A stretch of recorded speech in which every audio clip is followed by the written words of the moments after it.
So earlier this season, I thought this was going to be an absolute lost season for the Boston Celtics, and while I thought they would most likely still make the playoffs, they could only dream about making it out of the first round. Now though, this team has been really playing great basketball lately, and they look like they have the ability to possibly upset one of the Eastern Conference's top teams if they can continue playing as well as they have over their latest stretch of games. What's up guys, SCJ here, and if you enjoyed today's video, then make sure to give it a like as it helps out a lot, and if you're new to the channel and or enjoy the NBA, then make sure to hit that subscribe button and notification bell. So yesterday afternoon, the Celtics played an extremely hot Denver Nuggets team in Denver, and the Nuggets entered yesterday's game riding an 8-game win streak and a 7-game win streak ever since Aaron Gordon first suited up for the Denver Nuggets. This ended up being a very entertaining game, and the Celtics would end up winning by a good margin as they won by 18 points and a final score of 105-87. But the final score doesn't really show off how impressive of a win this was for the Celtics. The Denver Nuggets had a sizable lead over the Celtics as they led by 14 points with less than a minute and 40 seconds remaining in the third quarter, but it seemed like the Celtics, or more specifically Jason Tatum, really woke up and kicked things into gear for the Celtics as they would go on a 9-0 run to end the third quarter of play and cut the lead down to just 5 points, but the Celtics' nice run didn't even just stop there.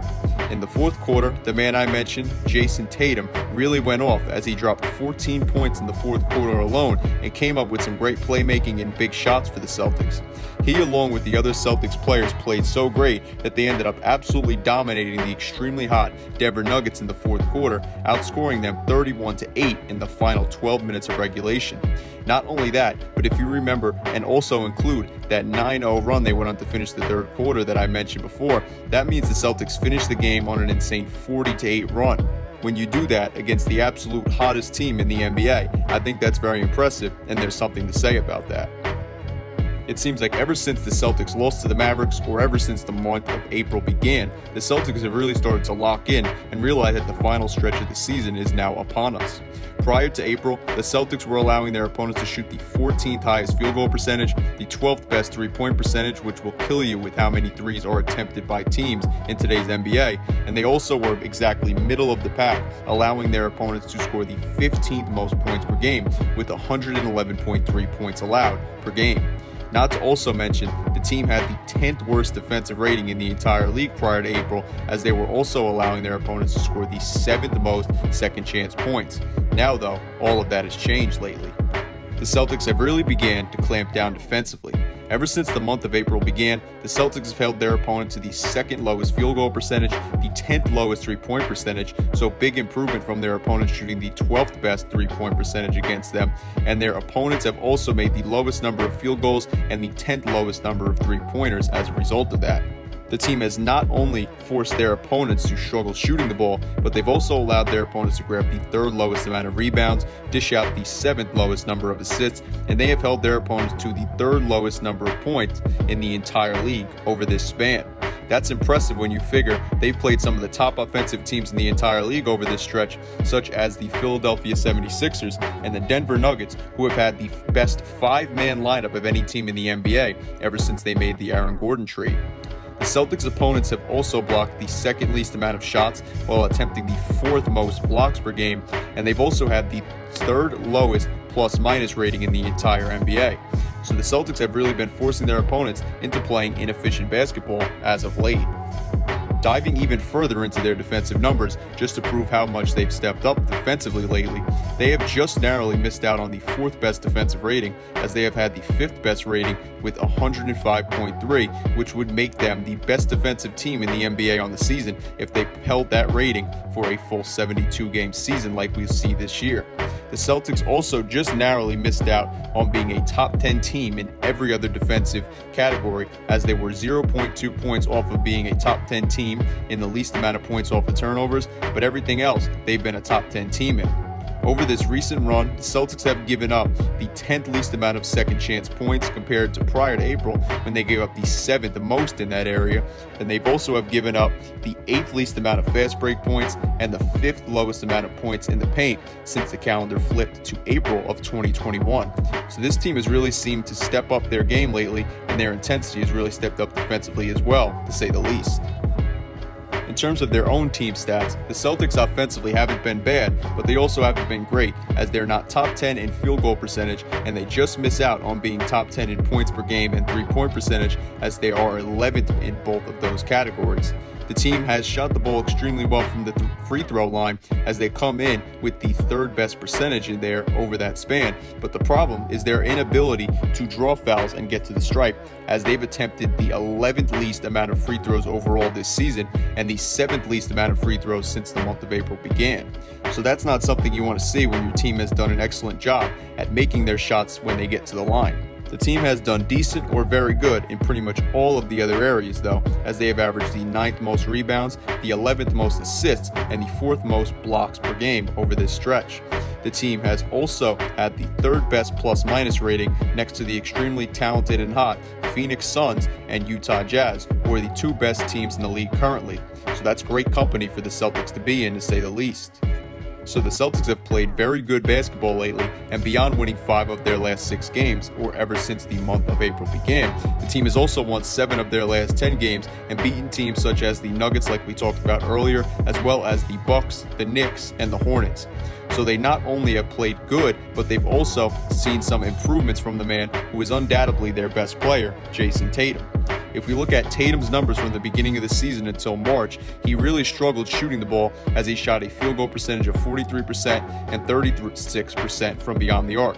Now he's made decent improvements to his shooting, as he shot a field goal percentage of 48.7%, so nearly 49%, and a three-point percentage of nearly 40% with 39.6%. So while not huge improvements, they definitely have had an effect on the Celtics team and the offense, and it seems like Tatum is finally starting to look like the Jason Tatum that the Boston Celtics expected. Now, Jaylen Brown has also played great and done so for the whole season, as he's averaged career highs in nearly every single statistical category over the course of this season. But offense hasn't really seemed to be an issue for the Celtics over the course of this season. Their issues early on really were due to their poor defense, like brought up earlier. So not only have the Celtics looked great lately and improved, but the team has also not had their recent acquisition, Evan Fournier, over the course of the last 4 games for this team. Fournier has averaged a defensive rating of 103.3 ever since he arrived in Boston. Now, Fournier has only played 4 games since he arrived in Boston, but he has had the 3rd best defensive rating of any Celtics player for the season. Fournier has also averaged the highest defensive win shares of any player on the Celtics this season in just his short time in Boston. Now, he was averaging the worst defensive rating of his career during his 26 games he spent with the Magic this season, but of course, his team is going to have something to do with that. Nevertheless, though, Boston has played great as of late, like mentioned, and they haven't even had the man who had the 3rd best defensive rating of any player on their team for the last 4 games. So while maybe his great defensive rating was a bit of a fluke, as he's only played 4 games with the Celtics, and his defensive rating wasn't great in Orlando, like mentioned earlier, Fournier was starting to figure things out offensively in Boston and seemed to get his first 2 games, which were poor performances, out of his system, as he dropped 23 points and 17 points respectively before having to miss games now due to the NBA's health and safety protocols. So once they can finally get their newest acquisition back on the court, it will only help the Celtics as they try to make this late push at the end of the 2020-21 NBA season.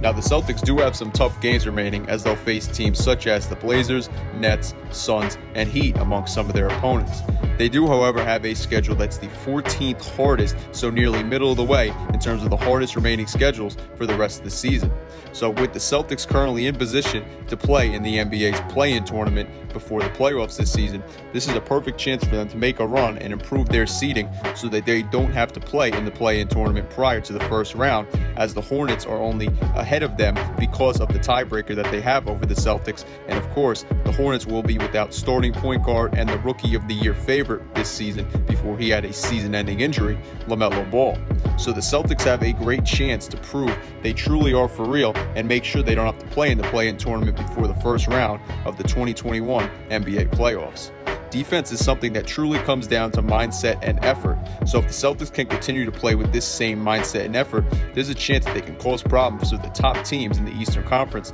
especially if Jason Tatum goes off the way he has as of late and Jaylen Brown continues to be the Jaylen Brown that he's been for the entire 2020-21 NBA season.